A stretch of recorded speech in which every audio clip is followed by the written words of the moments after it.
Good morning, everyone, and welcome to the regular agenda for Elgin County Council. It is March the 28th, 9 a.m., and I will call this meeting to order.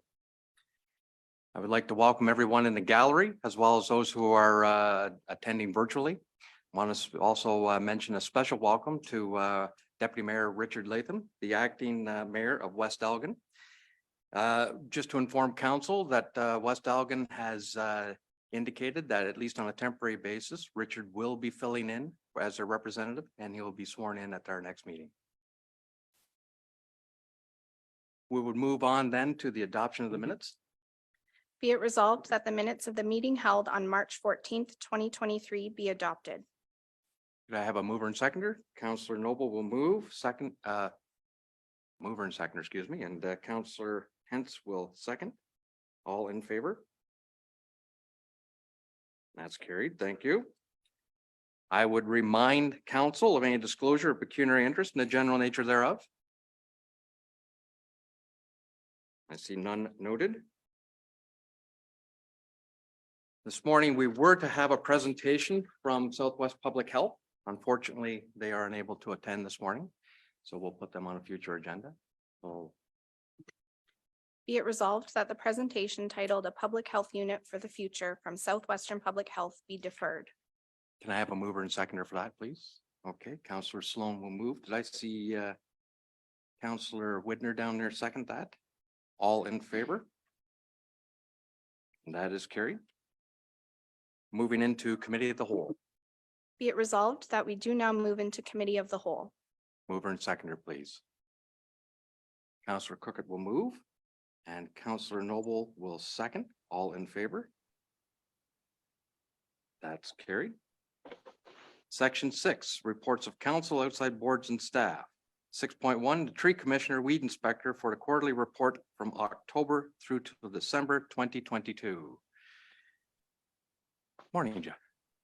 Good morning, Mr. Warden, and good morning to you and the rest of Elgin County Council. Before you is my report. I'm just summarizing Tree Commissioner Weed Inspector duty for the period of October to December of 2022. As you can see, numbers of harvest applications received, and we're pretty consistent with that received in 2021 with representation across all the municipalities. Only one woodlands clearing application was received in that in the fourth quarter, and it was still in the public review and phase of the review when at the end of the year. No weed complaints were received in that period of time.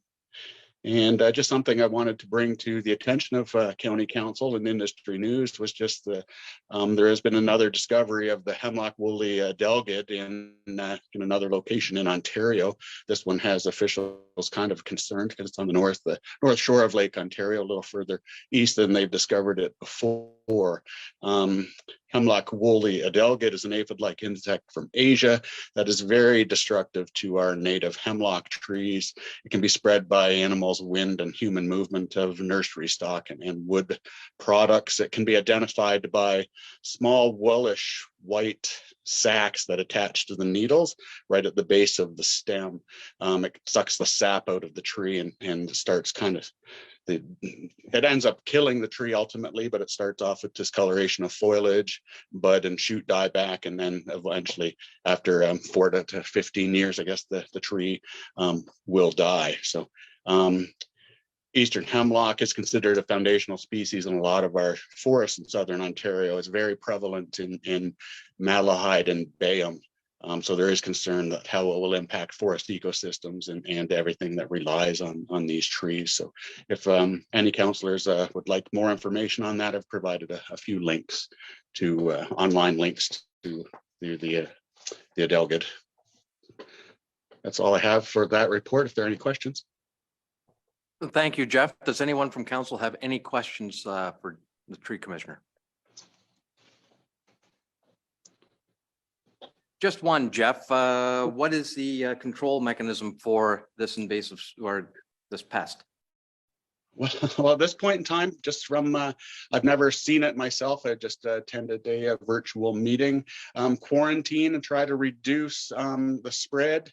And that after that, I really don't know how they're trying to control it. Whether it's herbicide or a pesticide of some nature, or if they're looking at introducing a bioinsecticide or something of that, a biocontrol. So that I'm not sure of. I can look into that if you're more interested.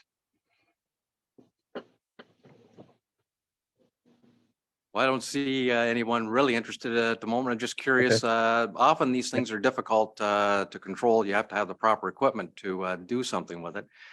And but it's still whether it's just a non-specific insecticide, they'll take care of it, obviously. But Yeah. anyway, if something comes up, yes, please let us know. Thank Okay, you. I will do that for you. Councillor Cookett. Thank you, Mr. Warden. Through you, just a curious comment. Why would it be the Canadian Food Inspection Agency that looks after this rather than the Ministry of Natural Resources? It just seems strange that the Food Inspection Agency would do that. Yeah, they are the agency that looks after invasive species across Canada. So it's more than just and yeah, that's a good question. It comes in on a lot of products across borders and that type of thing. So they are the agency that's always taken the initiative on invasive species of that nature.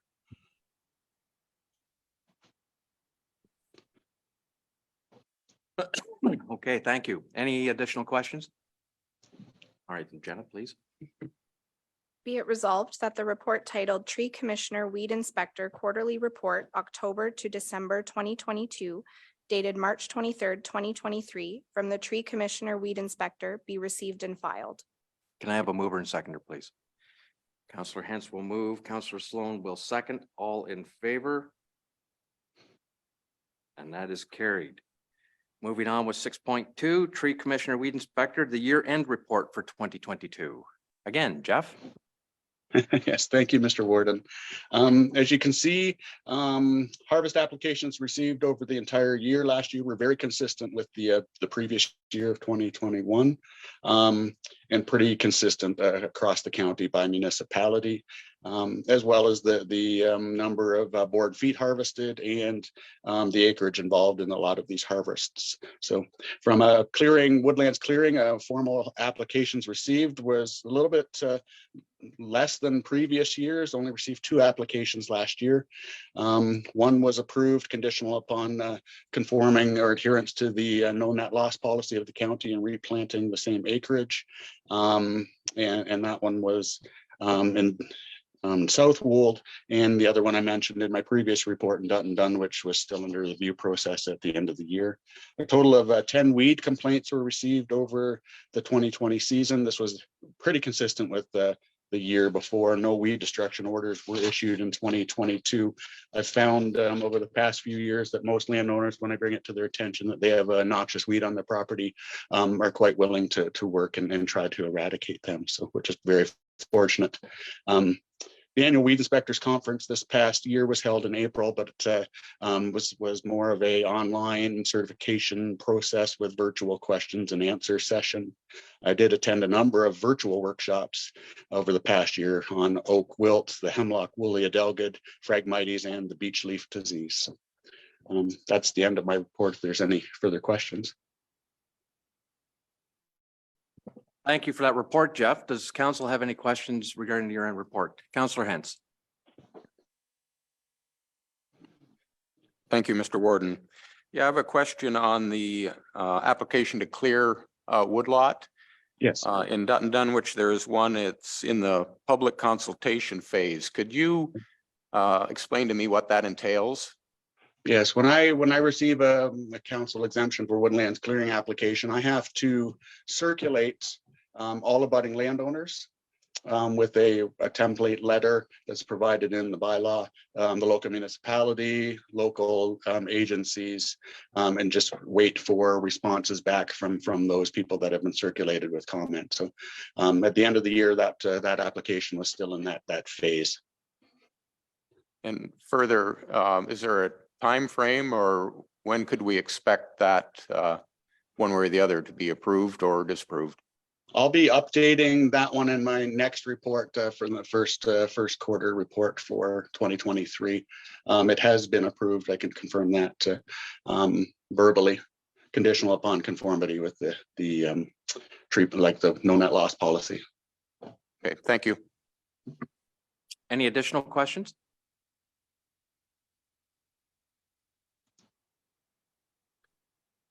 Jeff, regarding the 10 weed inspections, what was the predominant species that complaints were about? It's kind of starting to balance out. Historically, the most weed complaints I received, and they were usually negative, was giant hogweed. But the past couple of years, Canada fleabane goes by a couple other names, but that one's really starting to become a dominant complaint. But that weed isn't on the noxious weed list, so I can't issue orders to destroy it at this point in time. So ones that I was able to do things about were wild parsnip and that type of weed that in that carrot family. Thank you for that, Jeff. There are no additional questions, then Jenna, please. Be it resolved that the report titled Tree Commissioner Weed Inspector Year-End Report 2022 dated March 23rd, 2023 from the Tree Commissioner Weed Inspector be received and filed. May I have a mover and seconder, please? Councillor Sloan will move. Councillor Hens will second. All in favor? And that is carried. Yeah, thank you. 6.3, Director of Human Resources, the 2023 Employee Benefit Plan Renewal. Good morning, Amy. Good morning, Council, and through you, Mr. Warden, to Council. HR staff have recently received a presentation of the 2023 benefit plan renewal by our benefit consultant, Mosey & Mosey. And I have Harold here virtually to assist with any questions that Council might have following the report. So our benefit plan renewal, it renews April 1st annually. Ultimately, the overall 9.5% increase that we're looking at for 2023 is based on year-over-year claims experience, as well as life rates coming off the rate guarantee that we had from our 2020 plan marketing, as well as inflationary increases. Extended healthcare rates are increasing by 5.7% and dental by 16.8%. And this is largely related back to increased claims experience coming out of the pandemic service shutdowns and restrictions. Health and dental do make up almost 70% of our total claims costs. Other impacts are related to inflationary increases, which have been significantly impacting all types of insurance in recent years, and escalating drug costs, especially due to specialty and biologic drugs that don't have a generic counterpart that would be less costly. Finance has confirmed that the 2023 benefit renewal increase is containable within the 2023 budget and as calculated for the Manulife costs. Myself and Harold are happy to answer any questions that Council may have related to our 2023 benefit plan renewal. Thank you, Amy, for the report. Does Council have any questions? Councillor Sloan. Through you, Warden. Is there anything, what if anything is being added to the plan this year, please? Thank you. Through you, Mr. Warden. There's nothing being added to the plan. This is the cost of renewing the plan status quo. Thank you. Any additional questions? Councillor Noble. Through you, Mr. Warden, is there an option to take it to market and find a more competitive pricing? Good question. Through you, Mr. Warden. There is always that option, and that is what we opted to do in 2020. And that competitive process did result in some rate guarantees and some reductions for us. We always work with our benefit consultant to talk about when that would be recommended to go through that process, because you don't want to be seen to be going to market too frequently, because you might be seen as just a rate shopper and not be getting as competitive bids through the RFP process. Probably over the next year or two, we will be looking at recommending another marketing, since 2020 was the last one. 5 years, 3 to 5 years is a good gap there. I'm not sure if Harold had anything to add to that question specifically. Good morning, everyone, and thanks, Amy. I think that was a really accurate summary in terms of like how marketings typically work. The last time this plan was marketed was about 2 to 3 years ago. And generally, when it comes to our clients of similar size, we recommend anywhere between about 3 to 5 years. The reason being, and once again, just to echo some of Amy's points, is that when you do go to market, there are discounts that the insurer does provide. And so that's great in terms of immediate cost savings. But what we usually find in those situations is that over a period of time, like 2, 3 years, those discounts are being recovered by the insurers. So that's another reason why you see some of those costs going up. In addition to that, frequent marketings can also hurt employers in certain ways. So for example, if you're going out to market pretty frequently, it also shows insurers that there might not be a lot of loyalty towards them. And so they might not be willing to negotiate. So that's another downside as well. Thank you for that, Harold. Any additional questions? Counselor No. Through you, Mr. Warden, is there options to keep us more in line with what we were spending?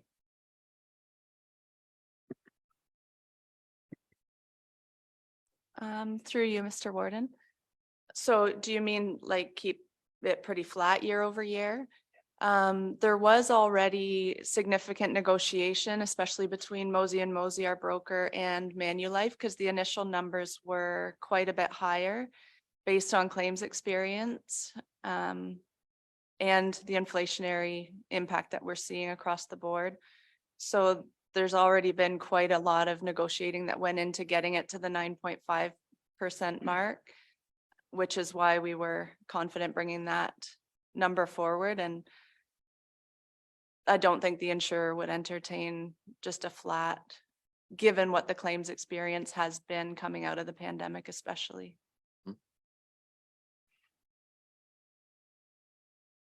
Anything additional?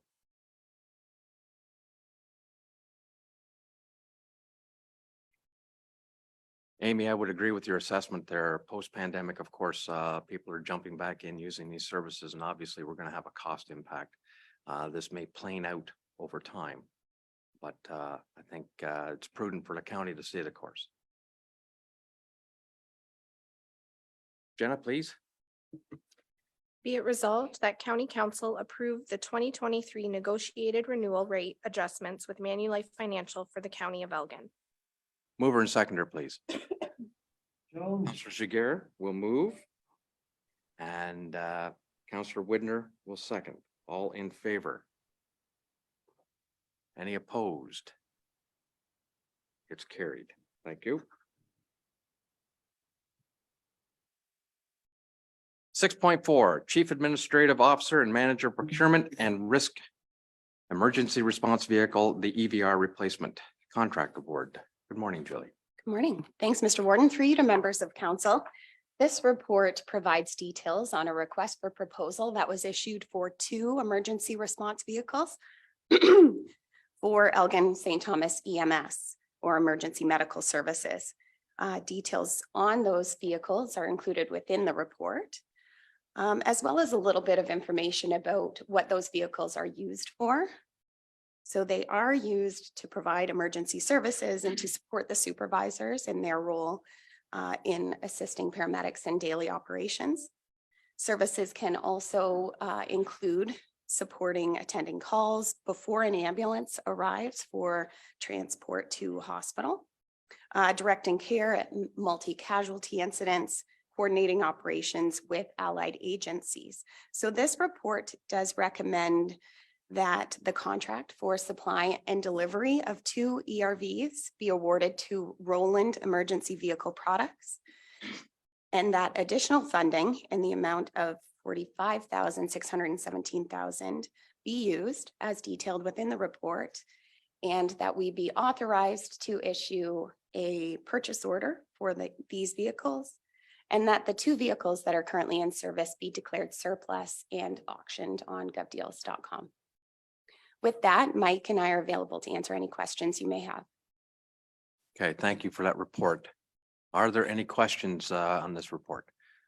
Councillor Widner. Yes, thank you, Mr. Warden. I'm just curious, the one 2016 only has 123,000 kilometers, where the other one has 297. Are they stationed at different spots, or what's the reason for the mileage discrepancies? Thanks, Mr. Warden. And Mike, I'll ask you to help out with this one. One is stationed and used as the BAM emergency response vehicle, and the other is used for the supervisor vehicle. So Mike, can you differentiate which is which? Yeah, for sure. The one with the lowest mileage is the one that's based out of BAM, and the one that's used in the city is the one that has the higher mileage.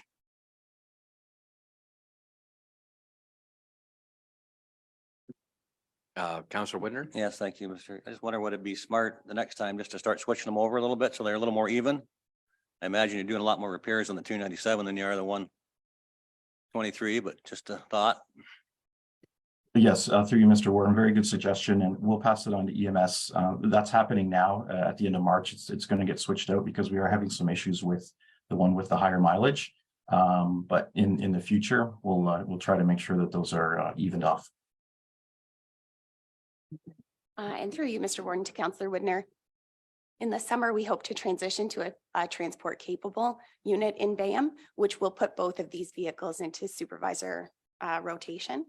So we'll see different mileage and usage based on having a full fleet based on our contractual obligations there. Any additional questions?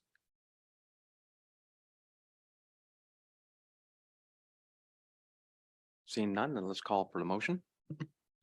Be it resolved that the contract for the supply and delivery of 2 emergency response vehicles be awarded to Roland Emergency Vehicle Products Incorporated, and that the additional funding required be utilized as detailed in the staff report, and that the manager of procurement and risk be authorized to issue a purchase order for the purchase, and that the existing emergency response vehicles be declared surplus and disposed of via the asset disposal policy once the new ERVs are placed into service.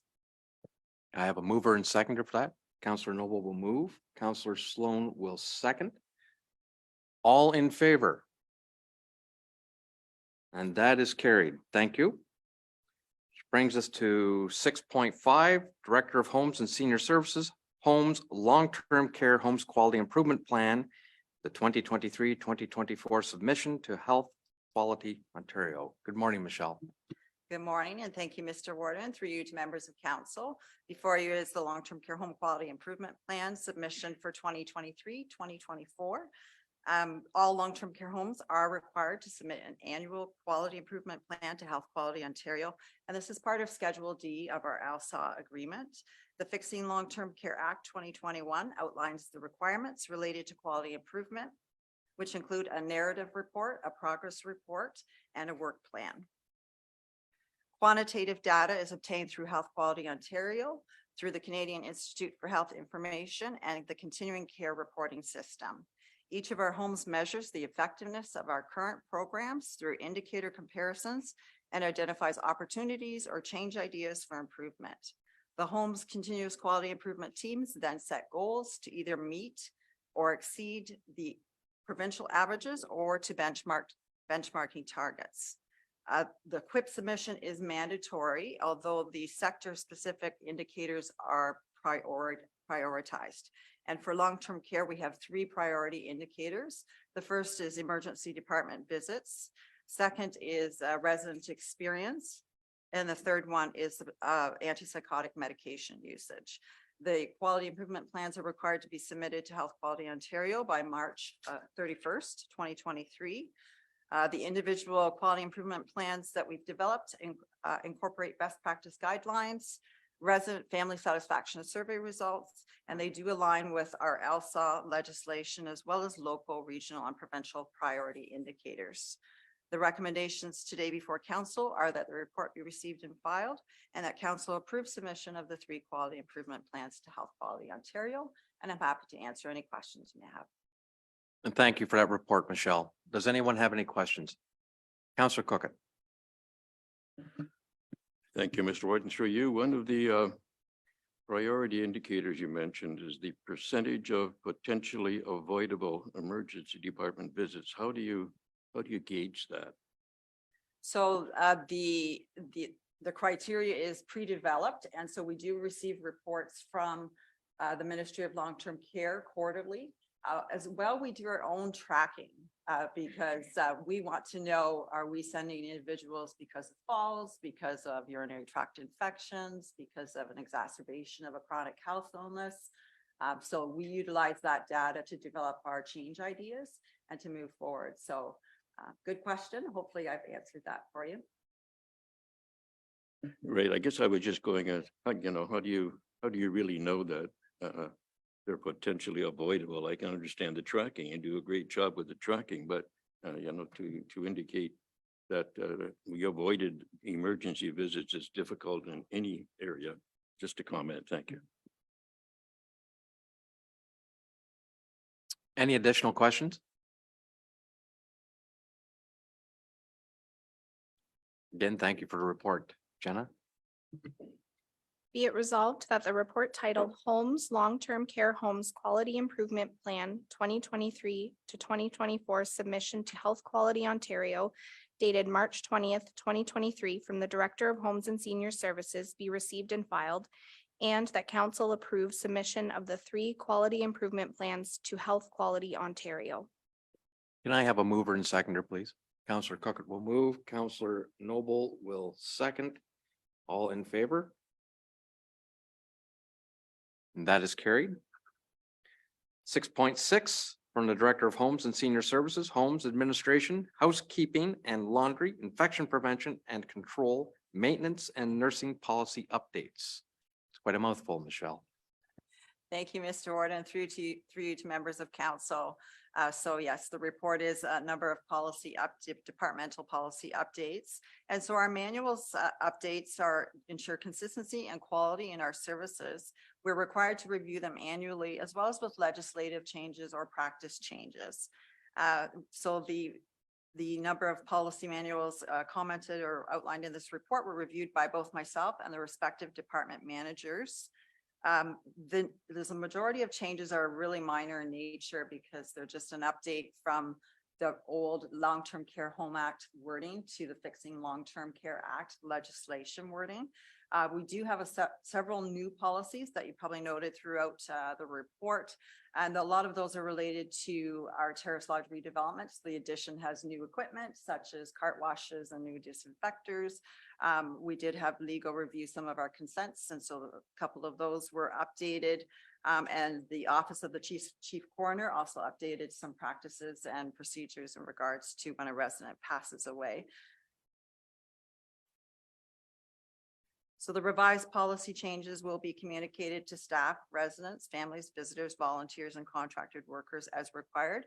And we will place those on the Surge Learning Education portal. Again, although it looks like a large number of policies, there'll be a small number of assignments on Surge Learning because it'll just be related to those with significant change or the new policies.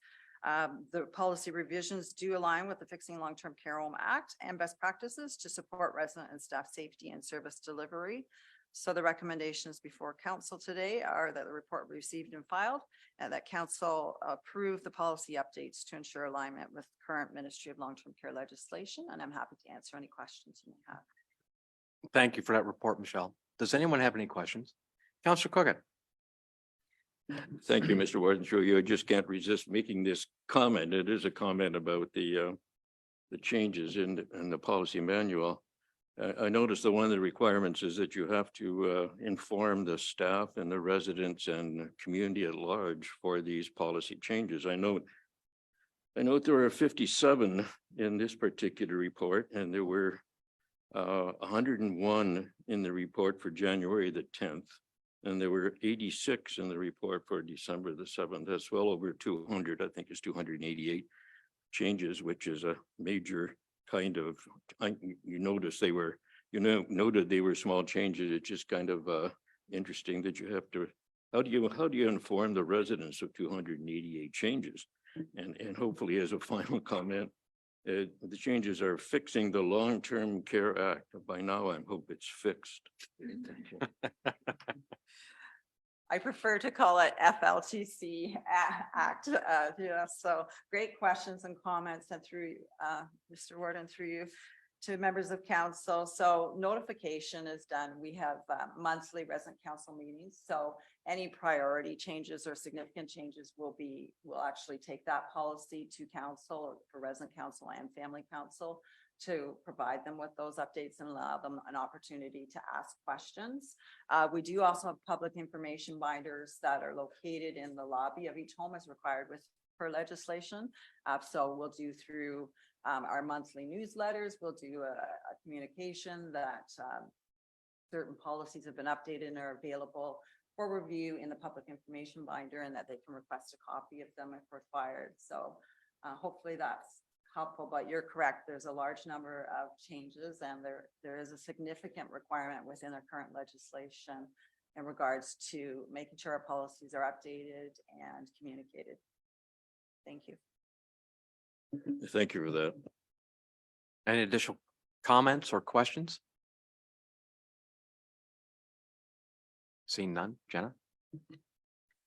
Be it resolved that the report titled Homes, Administration, Housekeeping and Laundry, Infection Prevention and Control, Maintenance and Nursing Policy Updates dated March 20th, 2023 from the Director of Homes and Senior Services be received and filed, and that council approve the County of Elgin Homes and Senior Services Administration, Housekeeping and Laundry, Infection Prevention and Control, Maintenance and Nursing Policy Manual updates to ensure an alignment with current Ministry of Long-Term Care legislation.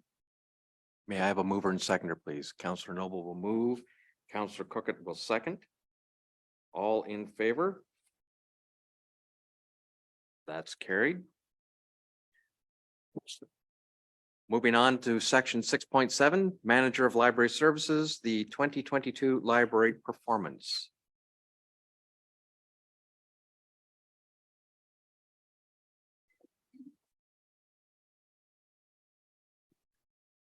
Good morning, Mr. Warden, and through you to council members. So this presentation before you outlines the library's performance and usage trends in 2022. In the following slides, we'll present the library's data as an infographic, then review each section, and then propose service goals for 2023. So the infographic demonstrates how residents of the County of Elgin physically and virtually use library services in 2022 and across 6 key library service areas. Also shown in the column on the left is a timeline of influencing factors, including the pandemic and the network disruption. This slide shows the library's total checkouts for 2022, which includes both physical and electronic circulation, and has increased slightly over 2021. Also, the graph demonstrates how circulation has steadily increased since 2020 and the onset of the pandemic, and is a strong indicator that the library continues to recover from the pandemic. This slide shows that not only has our library membership increased over 2021, but our number of new users has increased significantly over last year, and both have exceeded our 2022 service goals.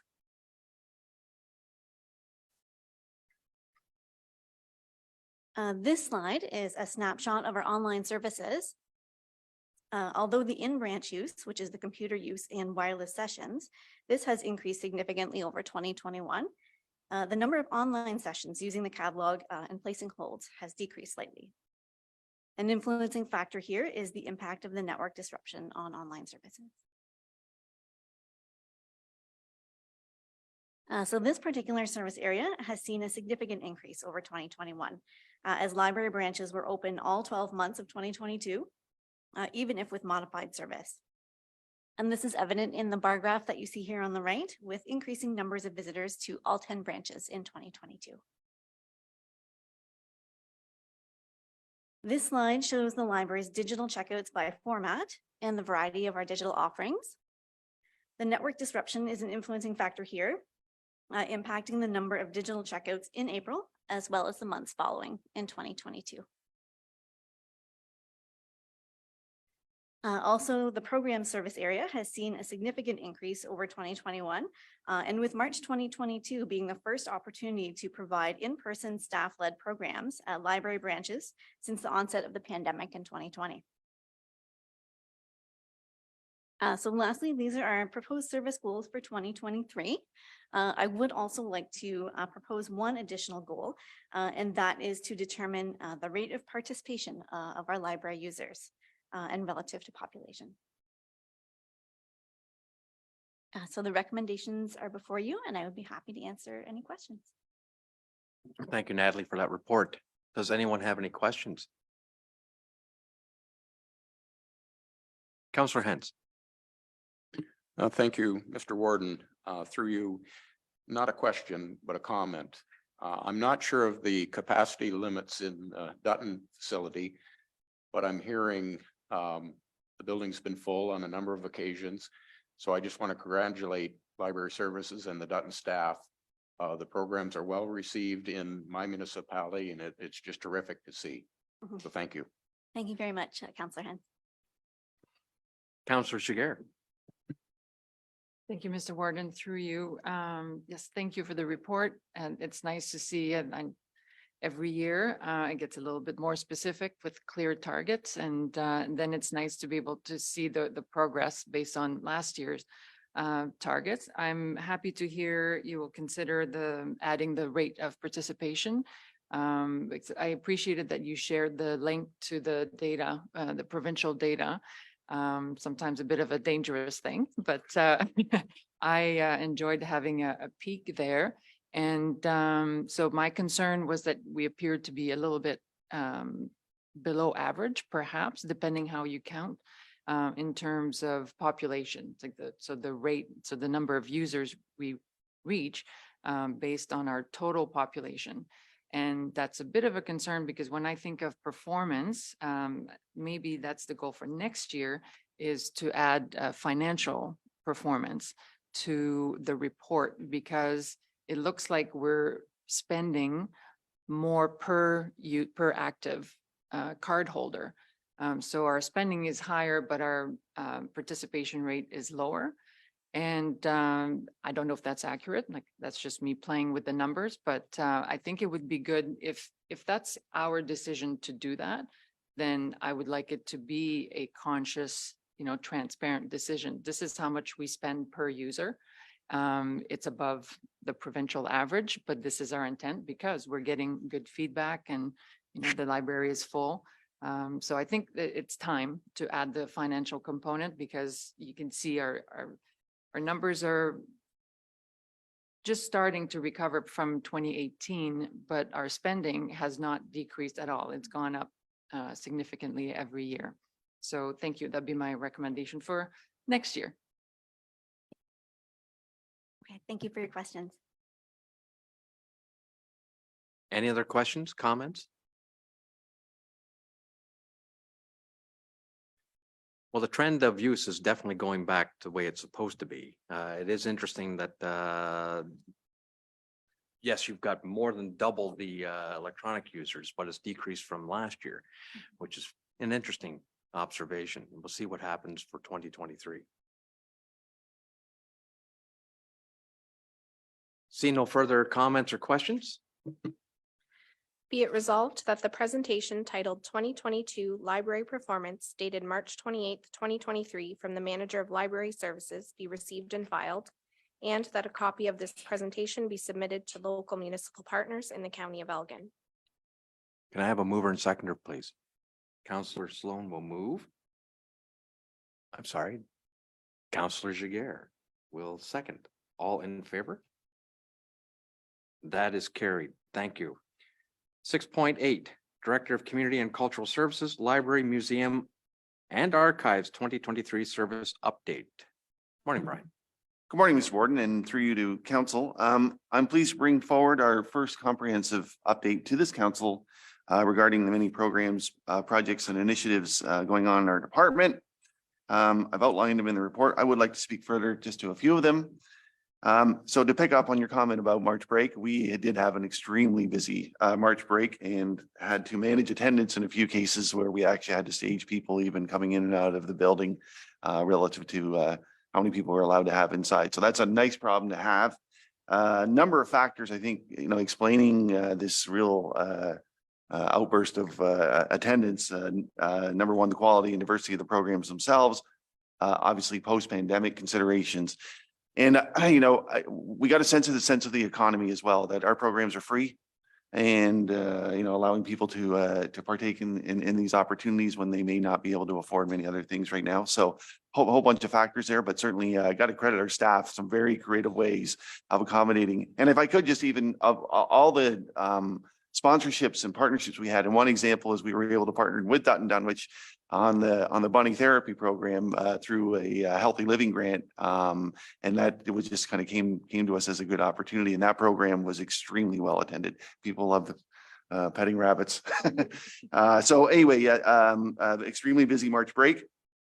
Our seed libraries are now in full force at 4 locations, so Dutton, Shedden, Springfield, and Belmont. And once again, these are supported by community and private donations, and very fortunate to receive these to provide the seed library. So please get your seeds while you can. I do encourage the public and council to check out our current exhibit at the Heritage Center called Cycling and Unspoken History, where you will get the chance to see some rare, if not one of a kind, bicycles, courtesy of the collection of a private donor. And it does draw on as well the county's intimate connection to early cycling history in Canada.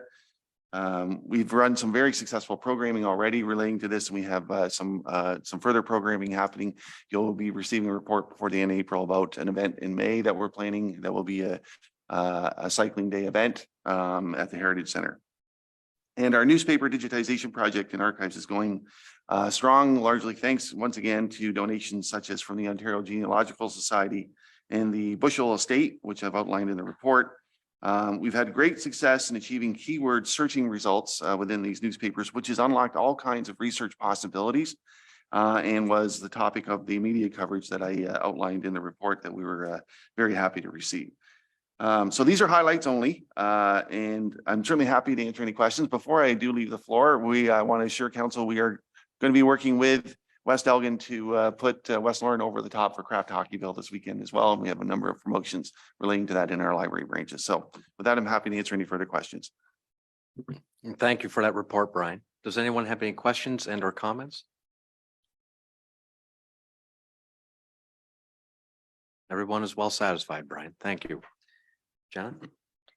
Be it resolved that the report titled Library, Museum, and Archives 2023 Service Update dated March 21st, 2023 from the Director of Community and Cultural Services be received and filed. Mover and seconder, please. Councillor Sloan will move. Councillor Hintz will second. All in favor? That is carried.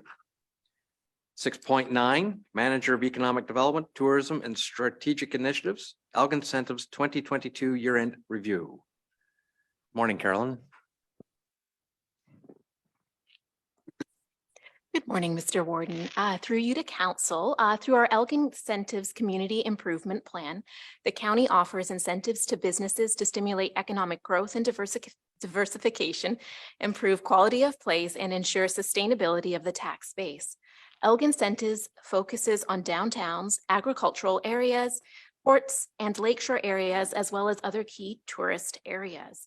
In 2022, the program was renewed with 2 intakes per year, refocused priorities, targeted marketing, and updated evaluation criteria. In 2022, Elgin Incentives had a total of 14 approved applications with a total investment of Elgin of $80,000, resulting in private investment of $590,000. A breakdown of the grants by municipality and funding stream is included in the report.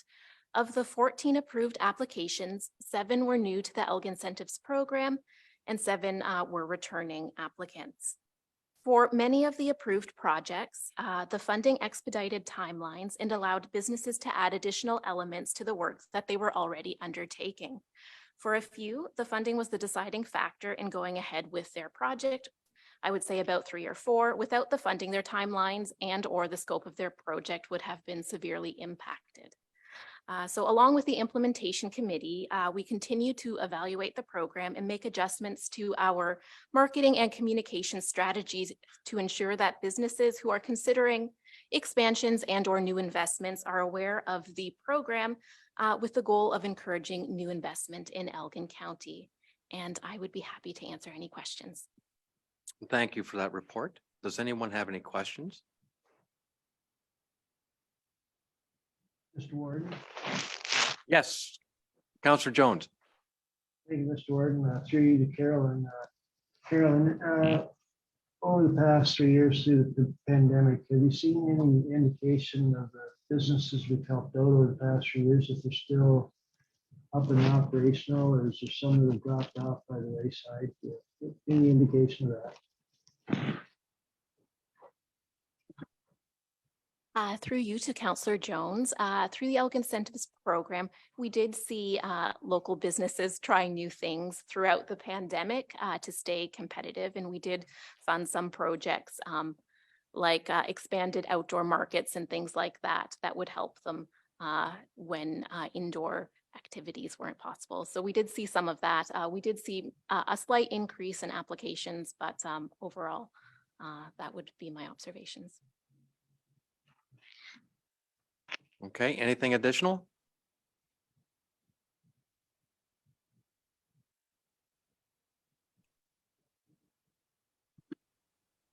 Be it resolved that the report titled Elgin Incentives 2022 Year-End Review dated March 22nd, 2023 from the Manager of Economic Development, Tourism and Strategic Initiatives be received and filed.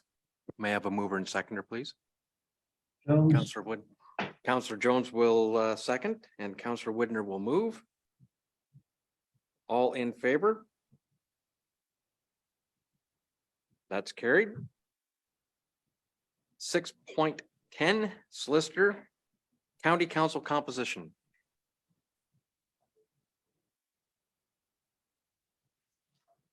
Good morning. Good morning.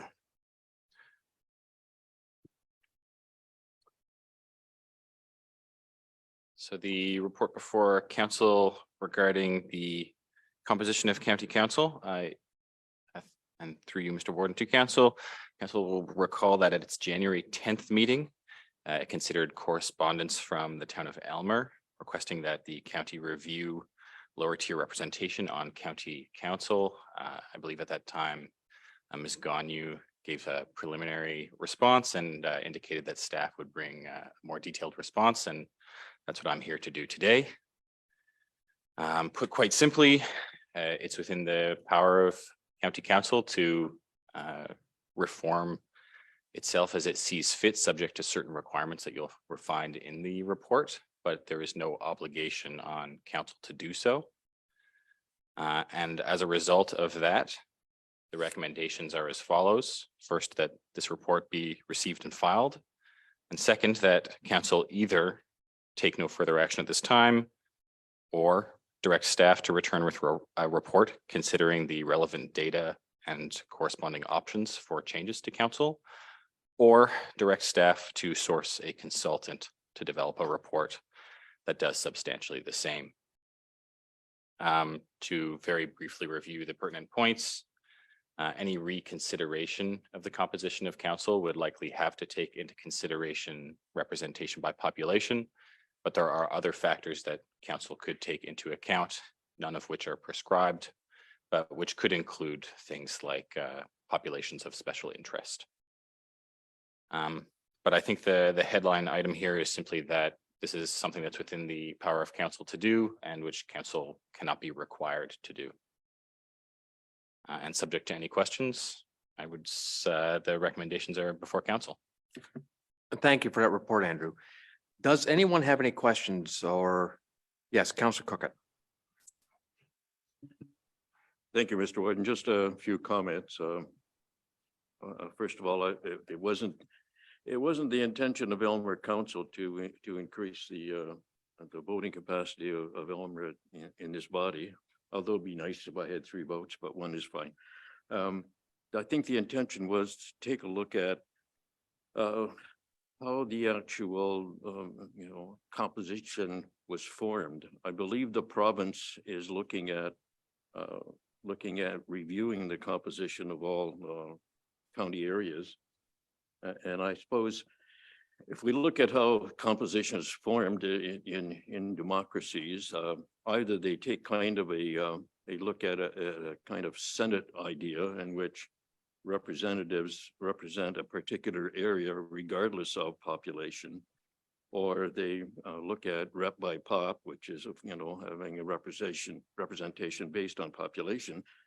We have neither one of those. I don't think there's I'm not really complaining about our composition. I just think we need to be aware that, changes are happening in terms of provincial legislation, and there are growth areas within the county. I would support the idea that no action be taken at this time. I think it's just an information item. So thank you very much for that report. Thank you for those comments, Councillor Cookett. Any questions or additional comments? Councillor Noble. I think it's worth looking at a little bit, because when you look at the composition and the population, I think previous council had with Central Elgin looked at that and thought Central Elgin should have a little bit bigger share of the vote. Councillor Jones. Yes, thank you, Mr. Warden. I guess I have a different opinion of that. When county amalgamated back in '98, the composition was made up to have a balanced approach across the county. That being said, yes, Central Elgin is growing, Southwold is growing, Elmer's growing, everybody's growing to some extent. And I think when you start to look at changing where most, I guess, members based on population is going to create an imbalance across the county. I don't think that's good for the health of the county. Thank you for your comments, Councillor Jones. Excuse me. Andrew, in your researches, and we understand, of course, it was an order in council which established the amalgamated County of Elgin composition for council. In your researches, was anything revealed as to the rationale for the composition? Thank you for the question, Mr. Warden, and through you to council. Nothing in particular, although I will say that the rationale behind it was not something that I went into this looking to examine. It is something that I would be happy to do if that would be of assistance to council. Thank you for those comments. Be quite honest, I tend to agree with Councillor Cookett that I'm not sure that there's any reason to take any action at this time. Of course, that's dependent upon the motivation of council in which they wish to do. But I do appreciate the report coming forward, certainly identifying that it is within the purview of the county to set its own composition. I certainly do agree with Councillor Jones that we want to maintain a balance. And to be honest with you, I'm quite comfortable where we are. But we need to make a decision. You have three options here.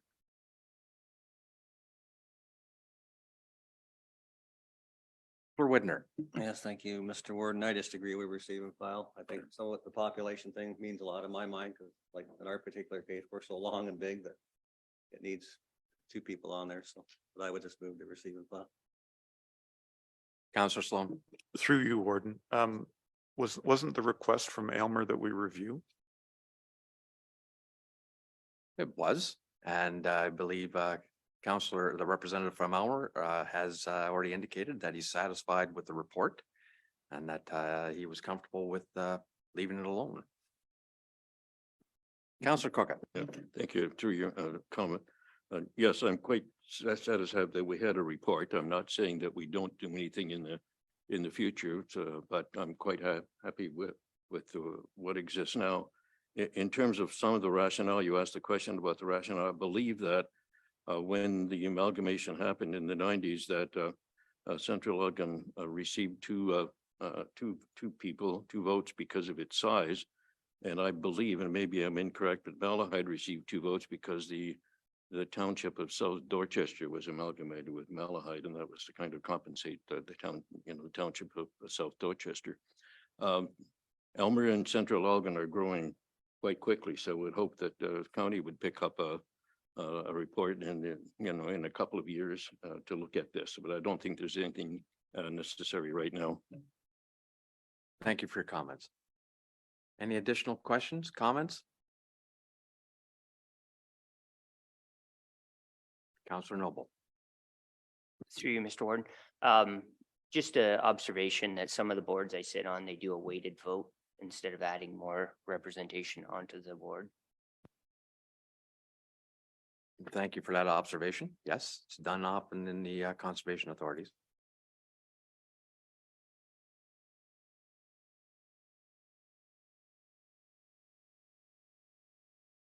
Councillor Jones.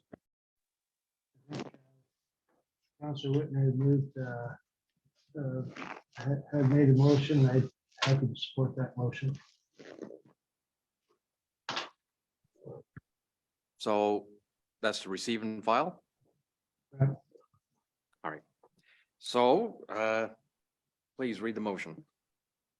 Be it resolved that the report titled County Council Composition dated March 28th, 2023 from the solicitor be received and filed. All right. That was moved by Councillor Whitner, seconded by Councillor Jones. All in favor? Opposed? And it's carried. Thank you. Section 611, Director of Financial Services, the budget bylaw. Morning, Jen. Morning, Mr. Warden, through you to members of council.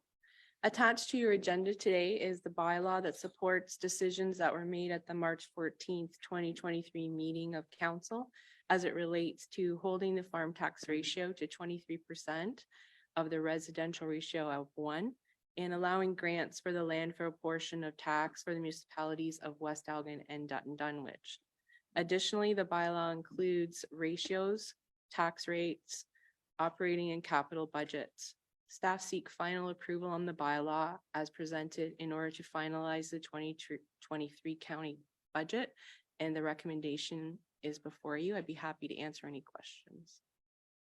Thank you for a report, Jen. Does anyone have any questions?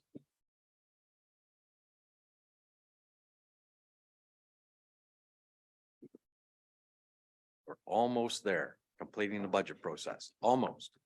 This last step. Okay, Jen, please. Be it resolved that the 2023 budget bylaw 23-12 be adopted by council in order to finalize the 2023 budget process.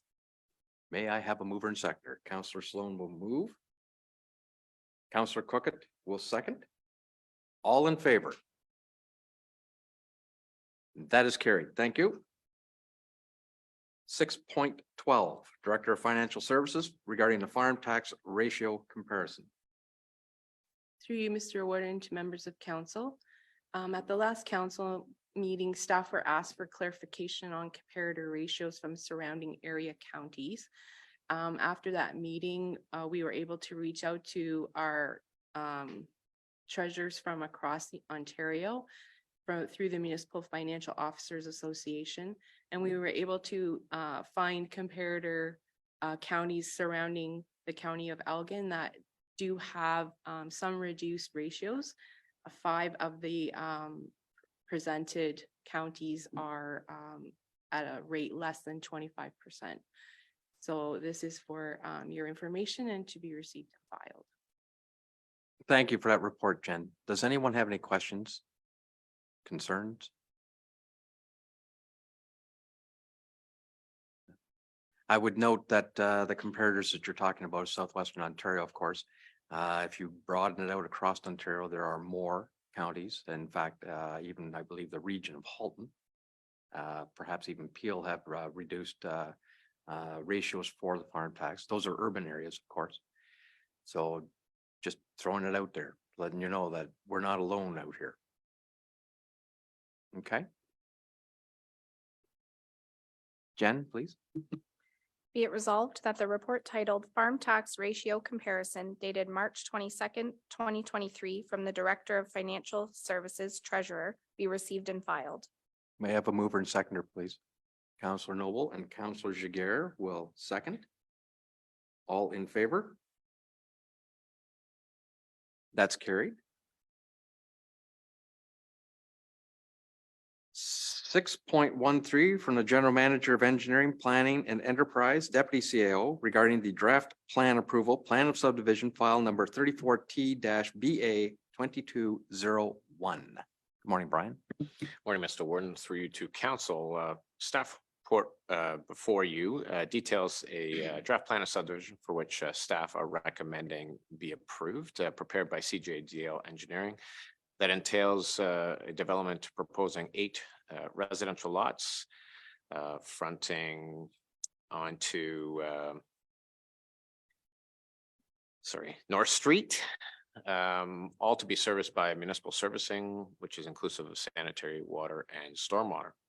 The acting manager of planning has reviewed the development application, prepared the conditions that are detailed in the staff report, and find that the proposed development is consistent with the provincial policy statement, both the local and county official plans, compliant with the municipal bylaw, and represents good planning and in the best and the good public interest. So with that, I'd be happy to answer any questions. Thank you for the report, Brian. Any questions?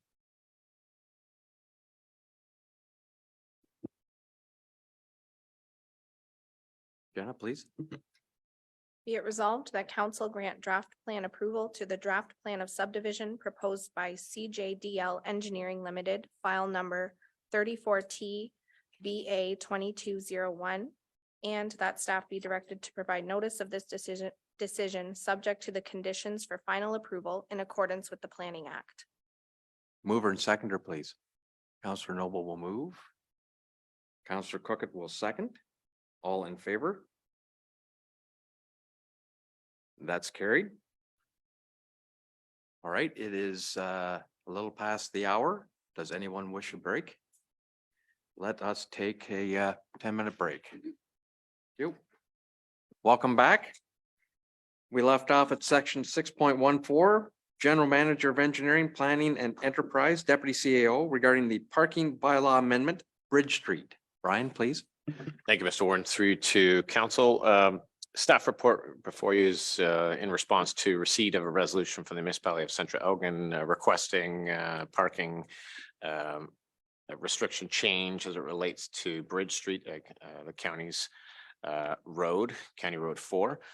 Staff have reviewed the request and deem and are supportive of it. And so accordingly, before you and later on in the meeting, bylaw 2005 being consolidated bylaw, an amendment to such will be presented in order to accommodate the request. So with that, be happy to answer any questions. Thank you, Brian. Any questions for staff? All happy with the report? Okay, Jenna, please. Be it resolved that the report titled Parking Bylaw Amendment, Bridge Street, dated March 22nd, 2023, from the General Manager of Engineering, Planning and Enterprise, Deputy CAO, be received and filed, and that bylaw 20-05, being a consolidated bylaw for the regulation of traffic, including parking on county roads, be amended to establish 3-hour limited parking where parking is permitted between 10 a.m. and 5 p.m. on Friday, Saturday, Sunday, and Monday, and within the following road section: Bridge Street, County Road 4, from the west property limits of Carlow Road to the east limits of Colborne Street, being a distance of 290 meters. Thank you. Do we have a mover and seconder for that? Counselor Sloan will move. I see Counselor Noble will second. All in favor? And that is carried. Section 6.15, General Manager of Engineering, Planning and Enterprise, Deputy CAO, Fillmore Bridge Deck Replacement, tender number 2023-T03, tender award. Brian, please. Thank you, Mr. Warden. Through you to council. Before you is a staff report recommending award to Lancoa Contracting Incorporated associated with the replacement of existing bridge deck for Fillmore Bridge. As you will note in the staff report, their bid does exceed the budget, county's budget established to date. However, staff have noted that the shortfall can be offset by the expected surplus from the recent award of the hot mix asphalt paving tender with which council approved at its meeting on March 14th. So with that, I'd be happy to answer any questions. Thank you, Brian. Any questions? Councillor Whitner. Yes, thank you, Mr. Warden. Through to Brian. I understand why we're doing this. I'm new to this one, but are there any other bridges in Elgin County similar to this construction that may have to go through this too in the future? Through Mr. Warden, certainly none to which complaints have been received to date. We do have a couple other open grate deck bridges that do exist. Example, the King George Lift Bridge, which spans Kettle Creek in the village of Port Stanley, and one or two others. Those aren't, with the exception of the King George Lift Bridge, those other bridges service local roads and are low volume roads and are not conducive to cycling activities. So unlikely to receive complaints in that regard. But to answer your question directly, yes, there's still a couple structures in our inventory. Thank you. Any additional questions? Mr. Councillor Warden. Jones. Thank you, Mr. Warden. Through you to Brian. I guess today we've had about 3 reports where our tenders have gone over what we expected. Is this a trend we're going to continue to see? Is it's you can only go back to the reserve so often before you got a problem. Just starting to see a trend that's a little bit concerning to me. Yeah, through you, Mr. Warden, to Councillor Jones.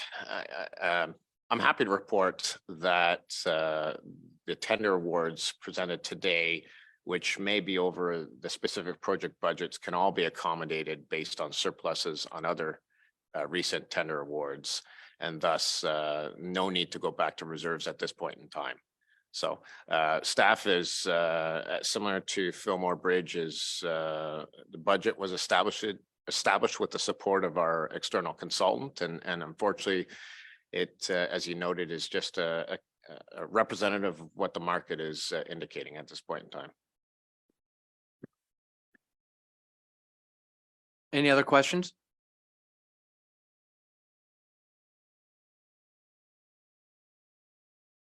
Okay, thank you very much for that. I thank you for the comments, Councillor Jones, on that. It's something that I think we're witnessing out there is that costs just tend to be escalating. And the quicker we can get to these projects, the better, I would think. So it is fortunate that there are some cost savings on other projects that can be allocated to this.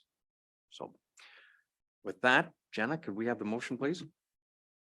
Be it resolved that Lancoa Contracting Incorporated be selected to complete the Fillmore Bridge deck replacement project, tender number 2023-T03 at a total price of $1,991,709.10, inclusive of a $150,000 contingency allowance and exclusive of HST, and that the recommended contract award be subject to approval of the 2023 capital budget, and that the warden and chief administrative officer be directed and authorized to sign the contract. Thank you. Can I have a mover and seconder, please? Jones. Councillor Jones will move. Councillor Hentz will second. All in favor? That's carried. Thank you. 6.16, General Manager of Engineering, Planning and Enterprise, Deputy CAO, regarding the Elgin Manor Boiler Replacement Project tender award. Brian, please. Thank you, Mr. Warden. Again, through you to council. Here again is another staff report recommending award to Stonehouse Mechanical Limited associated with the replacement of Elgin Manor's existing boiler system. As you will note in the staff report here again, tender bids received, while competitive, still exceeded staff's budget. Budget here too was established in support of our building condition assessment consultant retained several years ago when the county's corporate facility building condition assessment evaluation exercise was undertaken. Costs, there is unspent available funds associated with an ongoing capital project being the Elgin Manor HVAC replacement project that aren't expected to be utilized, and thus staff is recommending that that $40,000 from that project be reallocated to support the deficit associated as a result of this tender award. So with that, I'd be happy to answer any questions. Thank you for that report. Any questions? Councillor Noble. Through you, Mr. Warden, is there a warranty when we do projects like this? Is there a warranty that we get with this equipment? Through you, Mr. Warden, to Councillor Noble, absolutely. Oftentimes, well, in all circumstances, the mechanical equipment suppliers have their warranty periods, but as it relates to the contractor that's awarded the project, typically it's a 12-month warranty period. In that timeline, if anything goes wrong, they would be fully responsible to address the issue. Any additional questions?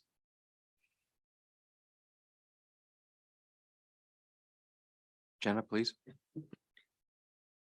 Be it resolved that Stonehouse Mechanical Limited be selected for the Elgin Manor Boiler Replacement Project, contract number 2023-Q07 at a total price of $91,000 exclusive of HST, and that unspent available funds in the amount of $40,000 from the ongoing 2022 Elgin Manor HVAC Replacement Project number 45012-150 be reallocated to fund the projected project deficit, and that the warden and chief administrative officer be directed and authorized to sign the contract.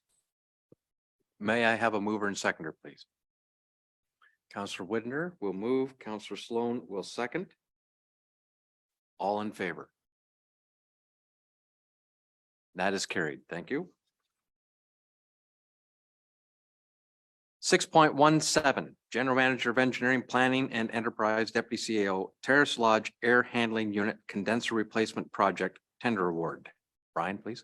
Thank you, Mr. Warden. Through to council. Before you yet again is another staff report recommending award to Simco Refrigeration, a division of Toromont Industries Limited, associated with the replacement of yet another Terrace Lodge air handling unit, air handling / condenser unit that isn't being addressed as part of the ongoing building expansion / renovation project.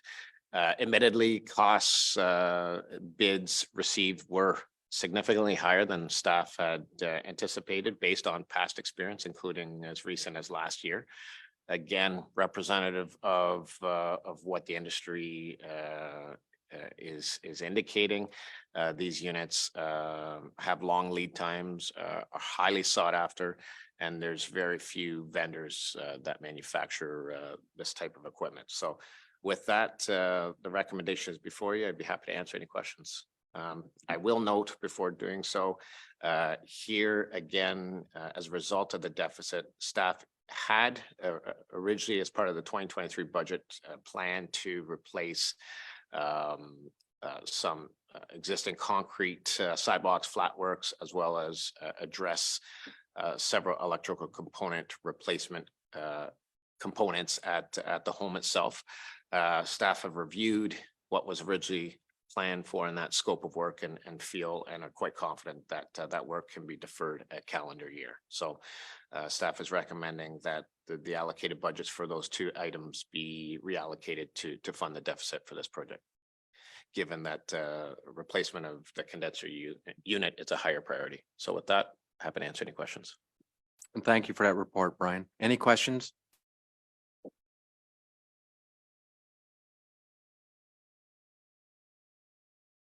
Okay, thank you. Jenna? Be it resolved that Simcoe Refrigeration, a division of Toromont Industries Limited, be selected for the Terrace Lodge Air Handling Unit Condenser Replacement Project, contract number 2022-T54 at a total price of $184,000 exclusive of HST, and that the Terrace Lodge concrete flatwork and electrical component replacement projects identified in the 2023 budget for a total budget value of $101,700 be reallocated to fund the projected funding deficit as detailed in the staff report, and that the warden and chief administrative officer be directed and authorized to sign the contract. Mover and seconder, please. Counselor Sloan will move. Counselor Jiguer will second. All in favor? That's carried. Thank you. 6.18, Chief Administrative Officer regarding the environmental initiatives. Julie? Thanks, Mr. Warden. Through you to members of council. Elgin County Council made a commitment to environmental sustainability for the benefit of our community through its 2020 to 2022 strategic plan, which includes growing Elgin by fostering a healthy environment. In early 2023, Elgin County Council elected to eliminate the environmental committee and delegate this work to staff. So the purpose of this report is to review environmental initiatives that have either been completed or are currently underway within the county, to ensure that council has a line of sight into the work, this important work that aligns directly with its strategic plan.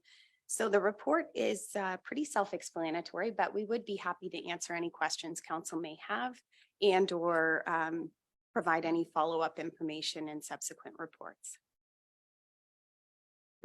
Thank you for that report. Just exploring the report, there are a number of initiatives that are they're underway. I think this is the original intent of what the Environment Committee was to do, was to look at the environmental footprint of the county and county operations and find ways to, I guess you could say, address or improve our environmental footprint. Does anyone have any questions for the report? Councillor Cookett.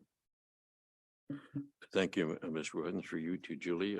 The EV charging stations that were, it says the county with funding through Earth Corporation. Did Earth Corporation fund the total cost of these EV stations? Brian, you get that question. Through you, Mr. Warden, to Councillor Cookett. Installation of the county's EV charging stations was done in partnership with both the municipality of Central Elgin as well as Earth Corporation. All applicable parties paid for their proportionate share of the project and EV charging stations that were installed. So to answer your question, Earth Corp did not provide funding in support of the county's chargers nor Central Elgin's chargers. Any additional questions? Councillor Whitner. Yes, thank you, Mr. Warden. Just as far as the EV charging stations, is there some kind of recovery funding? Like, do we pay for these, I imagine? And are they sustainable that way? Thank you. Right. Through Mr. Warren to Councillor Whitner, previous term of council did evaluate a charge rate, and at the present time, a charge rate of $2.41 per hour, I believe, is the rate charged. An extensive review was done to look at replenishing investments made by the county. To put it simply, it's really subject to uptake, and as EV automobiles become more prevalent moving forward, the payback will be expedited in that regard. But certainly senior government funding, in this case from the government of Canada, was provided that substantially offset the investment that was made. Thank you. Councillor Sloan. Through you, Mr. Warden. What about trees? Do we plant trees? Is there anything under here with respect to our, what we can do, like as Elgin County? Is that something we do? I know we have tree issues, like we have rules and regulations, but wouldn't that fall under sort of what we're doing with respect to helping the climate? Warden's giving me a physical look. This was a good news thing. I was just sort of saying something we might already be doing, Warden. Well, thank you for that. I guess you could suggest, is it something that's done on county-owned property? I'm sure the county, when we talked about trees on another issue, there was just discussions, and I thought that might be one of the things where the county's, has already taken some leadership, and we would include that as one of our things that we are doing. That was all just a note. Thank you, Warden. Please, Julie. Thanks, Mr. Warden. Through you to Councillor Sloan. It is an excellent point and something that I omitted from the report. Albeit a small initiative, we do have a naturalized area between here and the Provincial Offences Administration Building, where in partnership with KCCA or Kettle Creek Conservation Authority, we do have a lot of trees that are starting to emerge from some of the other naturalized plants in that space. So when possible, and though we do have limited county-owned property, we do look for these sorts of environmental initiatives. Right? Please, Brian. Sorry, Mr. Warden, just to expand upon Julie's comments, as part of the county's urban reconstruction projects, every opportunity when available, we do endeavor to plant additional roadside trees within our environment as well. So. Okay, Thank you for your indulgence, Warden. thank you. Any other questions? Okay, Jenna, please. Be it resolved that the report titled Environmental Initiatives dated March 18th, 2023 from the Chief Administrative Officer be received and filed. Mover and seconder, please. Councillor Sloan will move. Councillor Cookett will second. All in favor? That's carried. Section 6.19 from the Chief Administrative Officer regarding the Managed Information Technology Services, ITS agreement, Stronghold Services Corporation. Julie, please. Thanks, Mr. Warden. Through you to members of council. The purpose of this report is to seek approval and authorization of a managed ITS agreement with Stronghold Services Corporation for the purpose of delivering information technology services operations for Elgin County. In providing managed ITS services for Elgin, Stronghold will also be providing services to two of our local municipal partners, the municipalities of Central Elgin and Bayham, who use county IT for their operations. Service details are included within the report, but it is important to note that in September of 2022, the county entered into an agreement for ITS services and support with Stronghold Services Corporation to support the in-house department, having regard to personnel and resource needs.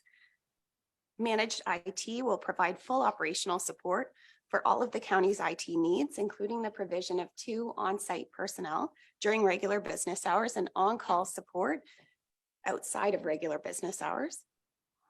Designated individuals at the county will have the authority to seek support for 24/7 emergency situations should they arise for our long-term care homes or other operations.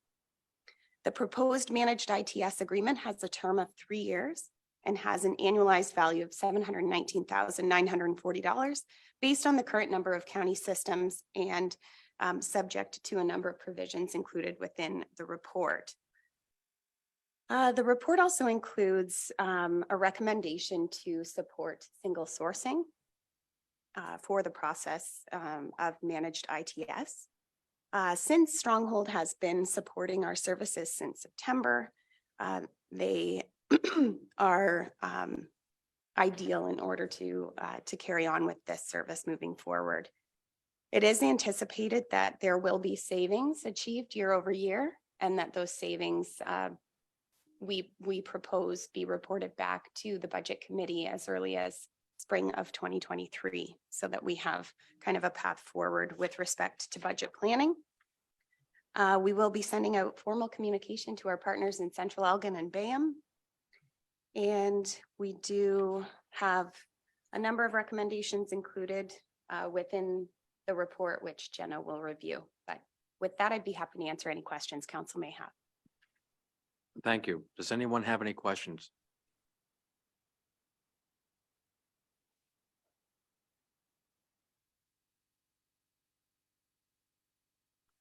I believe we're comfortable. Jenna?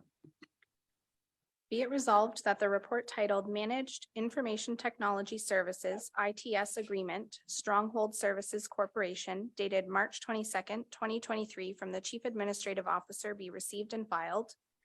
And that Elgin County Council approve a single source managed ITS agreement between the Corporation of the County of Elgin and Stronghold Services Corporation for a term of 3 years in the estimated amount of $719,940 per year.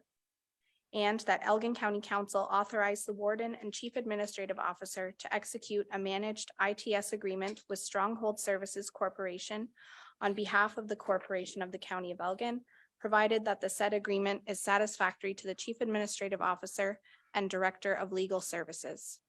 May I have a mover and seconder for that, please? Counselor Noble will move, Counselor Cookett will second. All in favor? And that is carried. Thank you.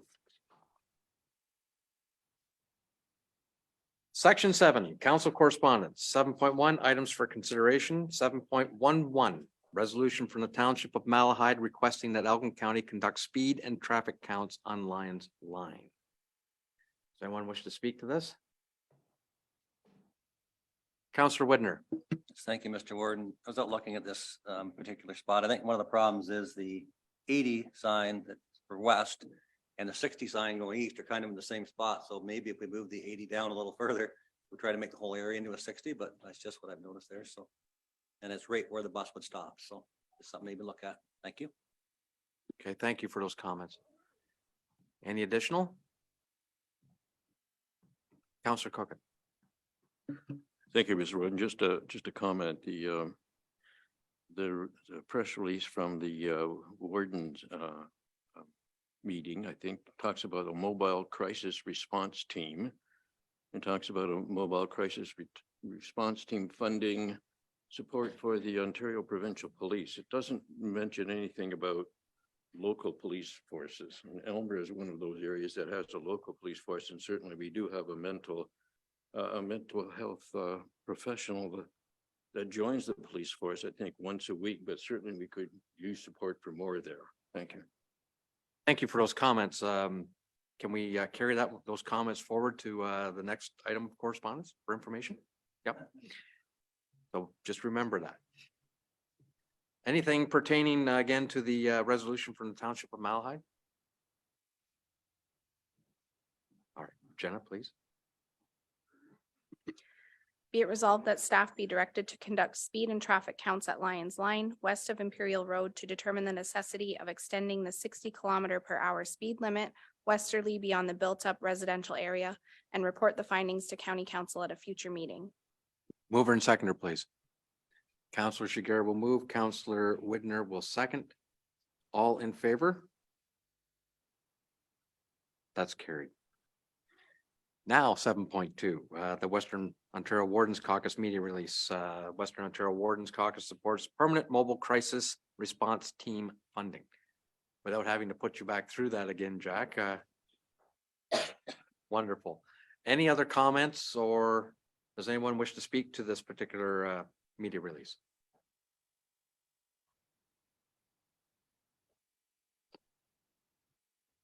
I think we're clear. Be it resolved that the media release from the Western Ontario Wardens Caucus be received and filed. Mover and seconder, please. Counselor Cookett will move and Counselor Sloan will second. All in favor? That's carried. Which brings us to section 8, other business statements, inquiries by members. Perhaps Counselor Hentz might support me on this one, or at least if I miss something, speak up on it. Circulated around your desks are these postcards that hopefully you'll distribute across your communities. It's in support of the Hockeyville campaign, in support of West Lorne Arena. Of course, the Canada-wide vote begins March 31st, and I believe it's 9 a.m. through till April 1st. Get your vote in. West Lorne is the only representative across Ontario, and you're competing with various other venues across Canada, the East Coast, the West Coast, perhaps one in Western Canada, I understand. So Elgin County and West Elgin could use your support. Definitely get online, vote when the time opens. And let's spread these postcards up and down our communities as much as we can. I mean, time is short, but hopefully we'll capture some attention. I think there's lots. Spread them out in a variety of stores, get them into your municipal offices. Did I miss anything? Mr. Warden, you covered it fairly well. This is a big deal to West Elgin, West Lorne, and of course Dutton Dunwich, who supports the West Lorne Arena. Regardless of what happens here, this has been a tremendous community effort. There are events planned for the West Lorne Arena all weekend. And we haven't had a lot of good news in West Elgin recently, and this is a good news story. So spread the word. This is an Ontario vote. We're against a town in the Maritimes. We're against a town in Western Canada and one in BC, all larger centers than West Lorne certainly. But if you look at it as an Ontario vote, we can compete. So I thank you for what you can offer and help in this regard. Thank you, Mr. Warden. Thank you. Moving on then with section 8.3, I don't believe we have a notice of motion this morning. So we'll move on with 8.3 matters of urgency. 8.31, we have a resolution appointing Councillor Jones as the deputy warden. I don't think we need any commentary on it. It's a procedural issue. Jenna?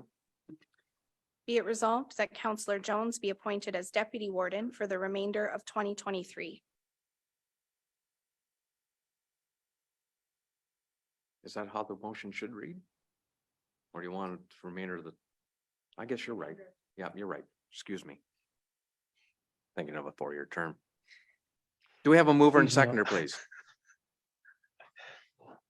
Councillor Hentz will move. Seconder, Councillor Cookett. All in favor? That's carried. Thank you. Which brings us to closed meeting items. Jenna? Be it resolved that we do now proceed into closed meeting session in accordance with the Municipal Act to discuss the following matters under Municipal Act Section 239(2) for closed session item number 1, organizational update, Section 239(2)B. Thank you. Do we have a mover and seconder for that? Councillor Sloan will move. Councillor Jaguar will second. All in favor? And that's carried.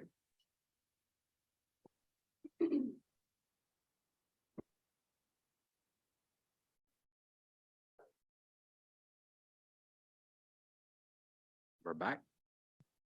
All right, motion to rise and report. Be it resolved that we do now rise and report. Mover and seconder, please. Councillor Noble will move. Councillor Sloan will second. All in favor? That's carried. Closed session item number 1. Be it resolved that the report from the Chief Administrative Officer be received for information. Mover and seconder. Councillor Noble, Councillor Jaguar will second. All in favor? Okay. Be it resolved that we do now adopt recommendations of the Committee of the Whole. Mover and seconder, please. Councillor Noble, Councillor Hentz will second. All in favor?